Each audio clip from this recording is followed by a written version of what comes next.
Vamos abrir nossas Bíblias em 1 Coríntios, capítulo 1, a partir do versículo 26. Capítulo 1, a partir do verso 26 da primeira carta de Paulo aos Coríntios. Diz assim: Irmãos, pensem no que vocês eram quando foram chamados.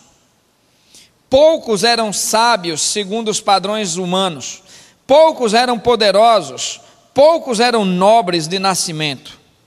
Mas Deus escolheu o que para o mundo é loucura para envergonhar os sábios, e escolheu o que para o mundo é fraqueza para envergonhar o que é forte. Ele escolheu o que para o mundo é insignificante, desprezado, e o que nada é, para reduzir a nada o que é, a fim de que ninguém se vanglorie diante dele.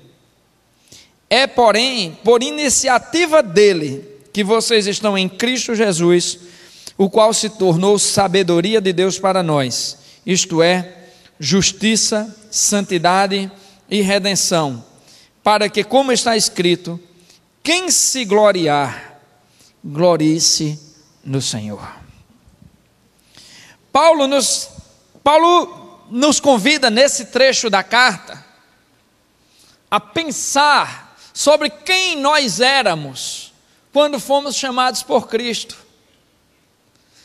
E diz assim: poucos de vocês eram considerados sábios no padrão do mundo. Poucos de vocês eram considerados nobres. Poucos de vocês eram considerados pessoas influentes.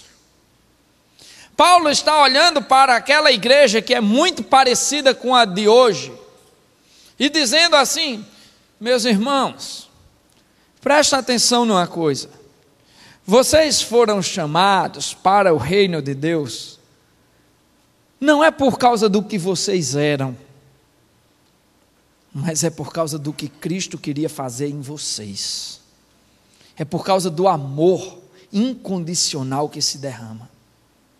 Qual é o pecador que tem méritos diante de Deus? Como poderíamos ter mérito diante de quem é onipotente, onisciente, onipresente? Que sabedoria há no mundo que se possa comparar com a sabedoria de Deus? Que poder há no mundo que possa se comparar com o poder de Deus? Que influência política ou nobreza pode se comparar com a nobreza e com a influência de Deus? O que Paulo está chamando aqui é para nos reconhecermos. E aqui eu queria, como primeiro ponto da nossa pregação, colocar uma pergunta: que características há em nós para chamar a atenção de Deus? Que características há em nós, ou existem em nós, para que possamos chamar a atenção de Deus? A resposta é simples, meus irmãos: nenhuma. Nenhuma. Não há nada em nós que possa chamar a atenção de Deus. Não há nada em nós que possa dizer que o Senhor nos chamou porque merecíamos.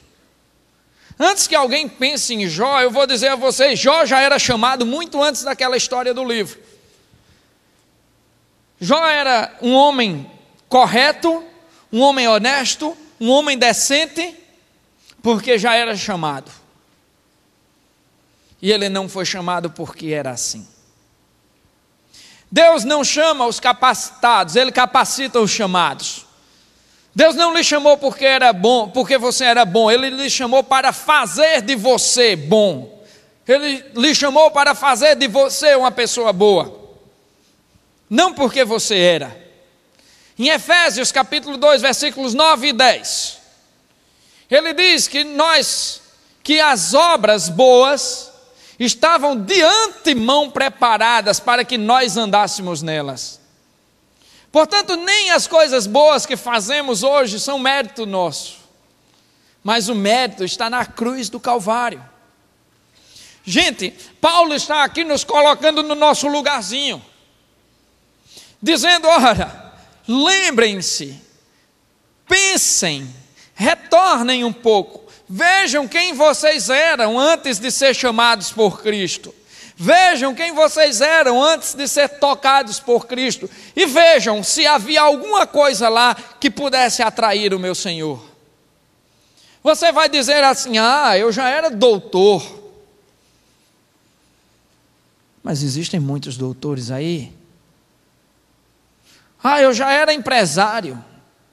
Mas também existem muitos empresários por aí. Eu já era político e influente. Mas também existem muitos outros políticos aí, mais influentes, mais poderosos do que você. E por que não foram chamados? Porque nós fomos chamados por causa de um propósito de Deus com as nossas vidas. E não porque nós merecíamos. Você quer uma prova disso, meu irmão?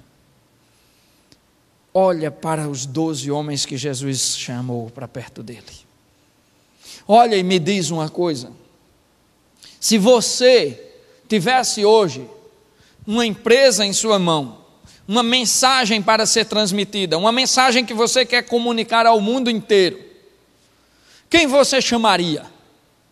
Você chamaria 12 analfabetos para perto de você? Você chamaria para perto de você 12 homens pobres que não tinham nenhum tipo de influência política? Você chamaria para perto de você 12 homens que ocupavam, na maioria deles, profissões que eram desqualificadas pelo mundo?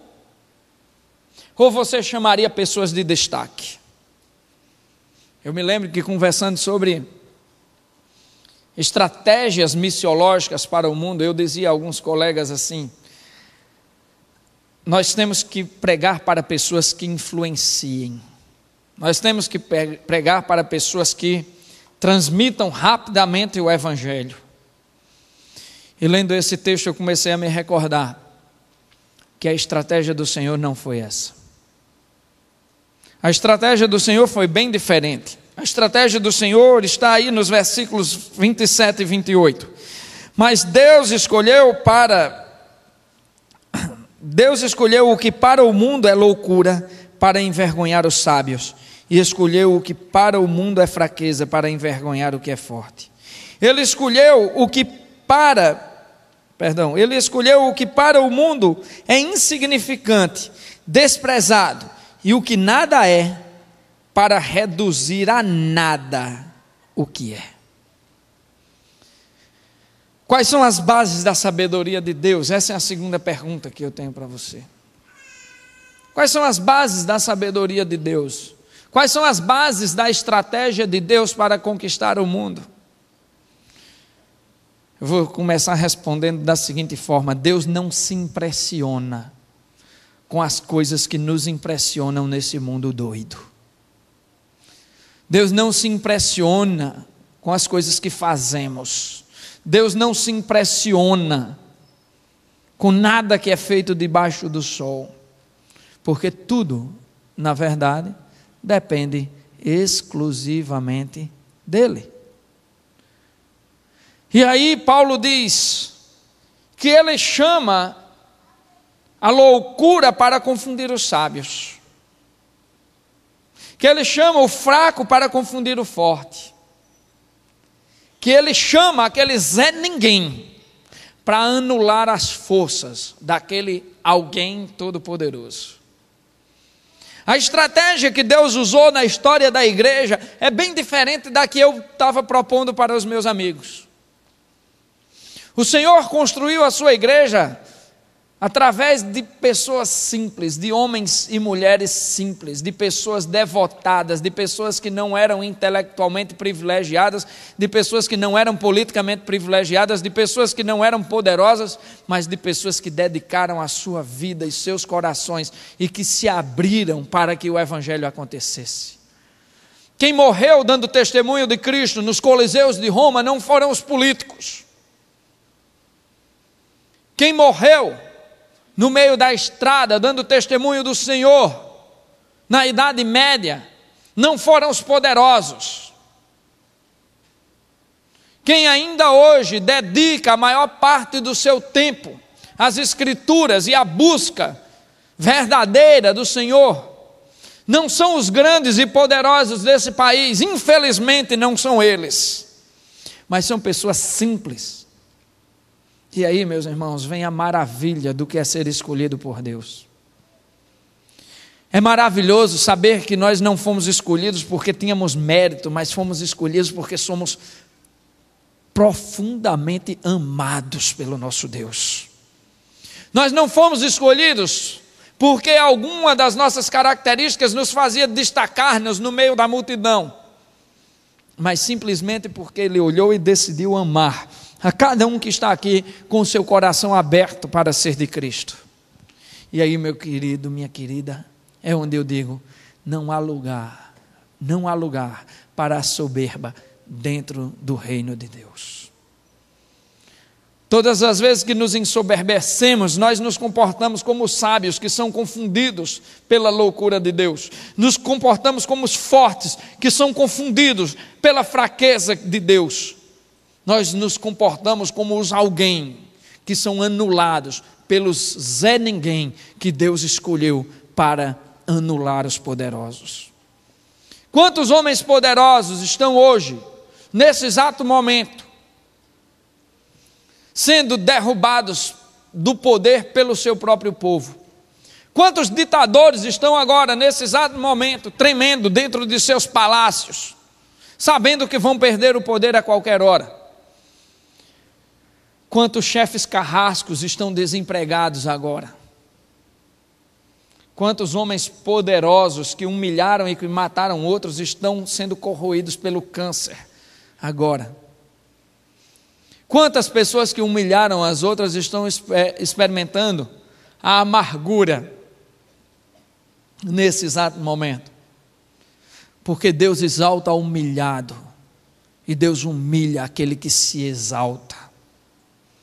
Porque o Senhor abomina a soberba, porque a soberba nos distancia da cruz do Calvário. A soberba nos impede de perdoar e de pedir perdão. A soberba nos impede de reconhecer os nossos erros. A soberba nos coloca em lugares estranhos para Deus, embora sejam lugares elevados para o homem. Gente, por mais que essa palavra pareça dura hoje, eu vou dizer uma coisa a vocês. Falar sobre a soberania de Deus é inevitavelmente falar sobre o amor de Deus. Porque quando nós olhamos, quando nós ouvimos Paulo dizendo assim, ei, pare um pouco, pense no que você era antes, pense de onde você veio, reflita um pouco, e olhe, Deus lhe escolheu a si mesmo, Deus lhe escolheu a si mesmo. Tem um vídeo que está no YouTube, talvez alguns tenham visto aqui, provavelmente alguns já viram, até nós já exibimos aqui na igreja algumas vezes. Faz um tempo, eu me lembrei dele hoje, nunca mais o vi. E contava a história de um homem que caiu num buraco muito fundo, do qual ele não conseguia sair sozinho. Aí chegava alguém e dizia, olha, esse buraco é relativo, esse buraco na verdade não existe. Então você pense de outra forma, porque você estará fora do buraco, porque estando dentro é que se está fora, estando fora é que se está dentro. E ele não saiu do buraco. O outro chegou e disse, olha, se concentre aí, busque o nirvana, porque você será elevado e sairá do buraco. E o cara se concentrou e tal, e entrou no nirvana, mas não saiu do buraco. E o outro disse, olha, na próxima encarnação você estará melhor, porque nessa você estava pagando o erro da passada. E ele continuou no buraco. Mas aquele carpinteiro veio e entrou no buraco com ele. E foi lá embaixo, onde ele estava, e colocou ele nas costas. e o ajudou a escalar, e puxou a corda, e deu um jeito, e o retirou do buraco. Porque aquele carpinteiro é Deus, e se esvaziou de ser Deus, para se tornar igual a nós. Se esvaziou de ser Deus, e se posicionou igual a nós. Aquele carpinteiro pegou uma cruz e saiu nas vielas de Jerusalém, carregando os nossos pecados, sendo humilhado, cuspido, sofrendo zombaria, e no meio das ruas foi chicoteado, e toda a angústia, toda a dor, todo o nosso pecado ia naquela cruz. E aquele carpinteiro não se poupou de se colocar numa morte humilhante, numa morte que era destinada a criminosos perversos, a bandidos, a ladrões, a assassinos. E ele não sendo nada daquilo, e ele tendo poder para com uma só palavra dizer: aniquilem-se, e todos se destruírem, ainda assim ele escolheu a dureza daqueles cravos da cruz por nós. Ele sendo o único digno de louvor e de exaltação, ele sendo o único que tinha méritos no universo, ele sendo o único Deus todo-poderoso, o triuno, ele escolheu se humilhar. E quando estava ali, preso naquela maldita cruz, olha para aqueles pobres pecadores, para aqueles Zé Ninguém que se acham alguém, para os soberbos que o humilhavam, e de braços abertos, sangrando, com a coroa de espinho em sua testa, olha para eles e diz: Pai, perdoa-lhes, porque eles não sabem o que fazem. Mas nós não. Nós não. Nós nos comportamos como se fôssemos donos daquela cruz. Nós nos comportamos como se nós tivéssemos conquistado alguma coisa ali. E nós nos achamos dignos de julgar os outros. E nós nos achamos dignos de negar o perdão ao outro.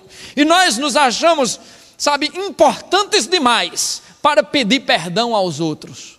E nós destruímos as nossas relações pessoais, nós destruímos nossas famílias, nós destruímos nossos casamentos, nós destruímos o nosso ambiente de trabalho, nós destruímos tudo, porque não temos a humildade de pedir perdão e não temos a hombridade de perdoar, ainda que não nos peçam perdão. Não temos a força de abrir o coração, porque nós somos os donos da cruz. E ainda chegamos na igreja e fazemos: oh, glória a Deus, aleluia, Senhor. E louvamos, e batemos palmas, e cantamos, e depois julgamos os outros, como se nós não tivéssemos nada a ver com o pecado que está no mundo. Olhem quem nós éramos. Vamos olhar lá para trás. Quem nós éramos antes de sermos resgatados por Cristo. Olhem que estratégias ele agora assume, fazendo da loucura instrumento para confundir essa falsa sabedoria do mundo. Me lembro que Nietzsche falava sobre a transvalorização dos valores, e dizia que Cristo inverteu os valores. Não, meu irmão, na realidade Cristo colocou os valores no lugar certo. Cristo colocou os valores no lugar certo. Quem tentou inverter tudo foi Nietzsche e uma filosofia que não dá respostas para esse mundo. Nietzsche disse que o homem não tem finalidade nesse mundo, nasce apenas para morrer. Eu gostaria de poder dizer a ele: Nietzsche, se a tua vida não teve finalidade, a minha tem. É glorificar ao Deus do universo, aquele que por meio do seu grande amor me fez com as suas próprias mãos e soprou em mim o espírito da vida. A filosofia, a sabedoria humana, essa que é confundida pela loucura de Deus, não é capaz de responder as perguntas básicas: de onde viemos? O que estamos fazendo aqui? Para onde vamos? A resposta dos cientistas, dos doutores, dos filósofos, nunca foi suficiente, porque é tosca, é desprovida de sentido, é desprovida de realidade. Essa palavra responde. Mas nós precisamos ter humildade para entender que as respostas de Deus não têm a ver apenas com elucidação de fatos, mas tem a ver com transformação do caráter. Tem a ver com transformação de quem nós somos. Versículo 29, ele nos ensina assim: a fim de que ninguém se glorie diante dele. O Senhor fez todas essas coisas. O Senhor nos convidou a pensar sobre quem éramos antes de sermos resgatados por Cristo. O Senhor trouxe a loucura para confundir os sábios, a fraqueza para confundir os fortes. O Senhor trouxe os ninguém da vida para anular os alguéms poderosos. Para quê? A finalidade maior está aqui.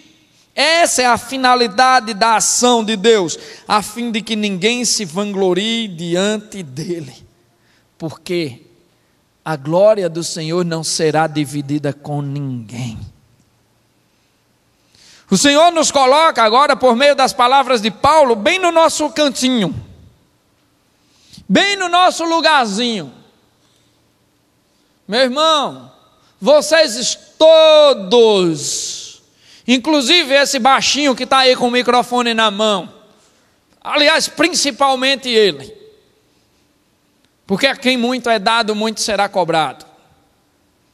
Todos estão nivelados pela mesma condição de sujeitos do pecado. Mas, para que vocês saibam que eu sou Deus, digo uma só coisa: a minha graça lhes basta.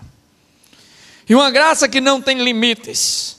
E aí o Senhor começa a nos mostrar que, embora Ele não divida a sua glória com ninguém, embora Ele não admita que nenhum de nós se vanglorie diante dEle, Ele começa a nos mostrar, Paulo começa a nos mostrar no versículo 30, o que é que realmente Ele queria dizer.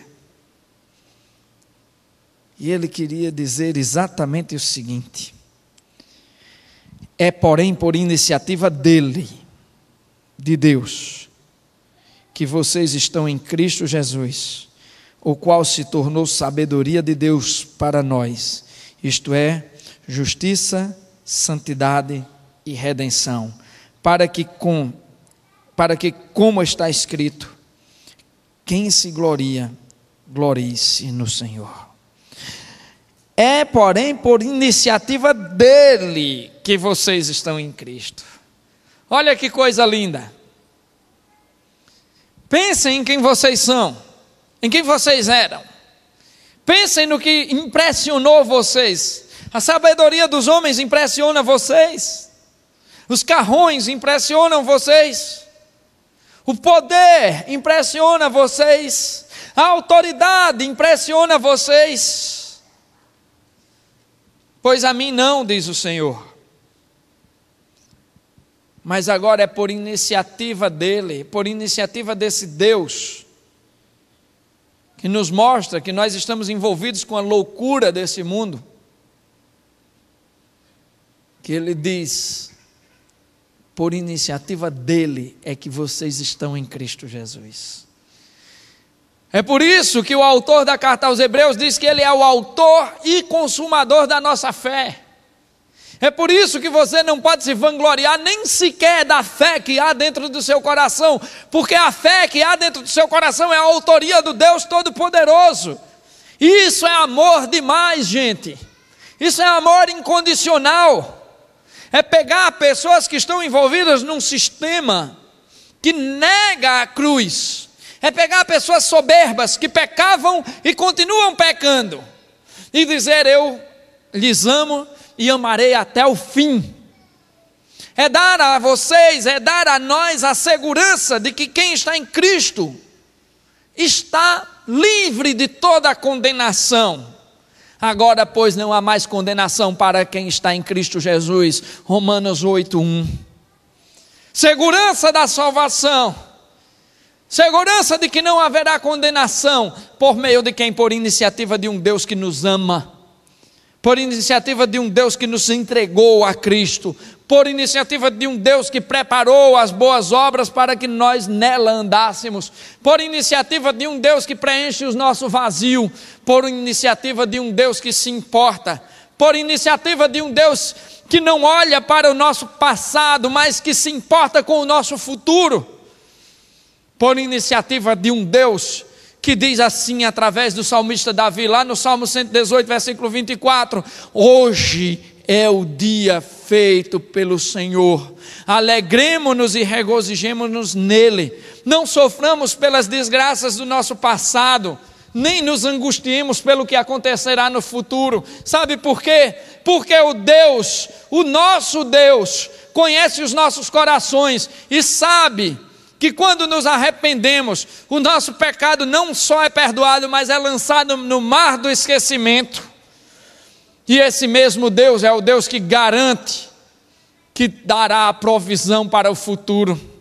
Olhai as aves do campo, elas não plantam, não colhem, nem ajuntam em celeiros, contudo não passam nenhuma necessidade, contudo nosso Pai Celeste não lhes permite faltar nada. Acaso vós não sois mais do que as aves do campo? Homens de pequena fé. Olhai os lírios do campo, nem Salomão em toda a sua grandeza se vestiu tão bem quanto um deles. Acaso vocês são menos amados do que a erva que hoje está no campo e amanhã será lançada ao forno? Não andeis ansiosos por coisa alguma. Não se preocupem com o que há de vir amanhã, porque a cada dia basta o seu próprio mal. Buscar em primeiro lugar o quê? O reino de Deus. E o que mais? E a sua justiça. E as demais coisas serão acrescentadas. É a promessa do próprio Jesus Cristo, meu irmão. É um Deus que toma iniciativa por você e por mim. Ele não quer saber do seu passado e dos seus erros, mas Ele também não quer saber de suas vanglórias. Ele não quer saber dos seus títulos. Isso não importa, isso não impressiona o nosso Deus. Ele quer que você construa daqui para frente um mundo de simplicidade, um mundo de amor, um mundo de justiça e de perdão. Sabe por quê? Porque o que Ele está nos ensinando aqui é o seguinte: é, porém, por iniciativa dele que vocês estão em Cristo Jesus, o qual se tornou sabedoria de Deus para nós, isto é, justiça, santidade e redenção. Justiça, santidade e redenção é o que anula a ação do mundo em nossas vidas. Não é a lei humana que faz justiça, é Cristo em nossas vidas que promove justiça. Não é o homem que nos santifica, mas é Cristo em nossas vidas, que nos faz viver de maneira diferente, que nos faz ser luz, que nos faz refletir a luz do Senhor. Não é o homem que nos redime, mas é o amor inamovível de Cristo Jesus, que não se poupou de ser humilhado em nosso lugar. É esse amor que nos faz andar em lugares altos. É esse lugar que, como Paulo nos ensina na carta aos Efésios, nos põe em elevados lugares celestiais. É esse amor que faz a diferença. Meus queridos, eu quero encerrar aqui com uma reflexão. lhe convidando a pensar numa coisa. Quando nós nos convertemos, coisas mudam em nossas vidas. Quando nós conhecemos a Cristo, coisas mudam em nossas vidas. E mudam de dentro para fora.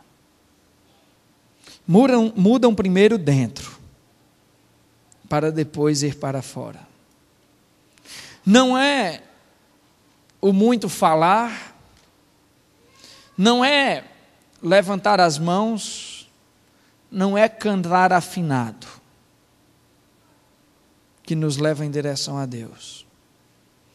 Mas o que evidencia a nossa salvação é um coração transformado por Jesus. Num coração transformado por Jesus, não há lugar para as mágoas contidas e guardadas. Não há lugar para a falta de perdão. Não há lugar para desprezo pelo irmão. Não há lugar para julgamento.